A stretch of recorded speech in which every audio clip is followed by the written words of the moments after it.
ನಾನು ಕೂಲಿ ಮಾಡಿದ್ರು ಚಿಂತೆ ಇಲ್ಲ, ನನ್ನ ಮಕ್ಕಳು ಕುದುರೆ ಹತ್ತಿ ಮೆರಿಬೇಕು ಅಂತ ಕನಸು ಕಾಣ್ತಾ ಇದ್ದಾರೆ. ನನ್ನ ಕಾಲಲ್ಲಿ ಹರಿದ ಚಪ್ಪಲೆ ಇದ್ರು ಚಿಂತೆ ಇಲ್ಲ, ನನ್ನ ಮಕ್ಕಳ ಕಾಲಲ್ಲಿ ಸ್ಪಾರ್ಕ್ಸ್ ಚಪ್ಪಲೆಗಳು ಇರಬೇಕು ಅಂತ ಕನಸು ಕಂಡು ನಿಮಗೆ ಶಾಲೆ ಕಳಿಸಿದ್ದಾರೆ.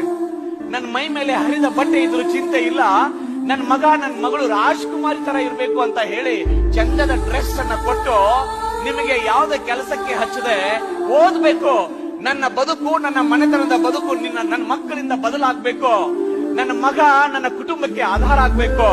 ನನ್ನ ಮಗಳು ಭವ್ಯ ಭವಿಷ್ಯತ್ತನ್ನ ಕಾಣ್ಬೇಕು ಅಂತ ಕನಸ್ಕೊಂಡು ಕೂಲಿ ಮಾಡಿದ್ರು ಚಿಂತೆ ಇಲ್ಲ, ಹಣ ಕೂಡಿಸಿಕೊಂಡು ಸಾಲ ಮಾಡಿಕೊಂಡು ನಿಮ್ಮನ್ನ ಕಾಲೇಜಿಗೆ ಕಲಿಸಿದಾರಲ್ಲ, ಯೋಚನೆ ಮಾಡಿ ಒಂದು ಸಾರಿ.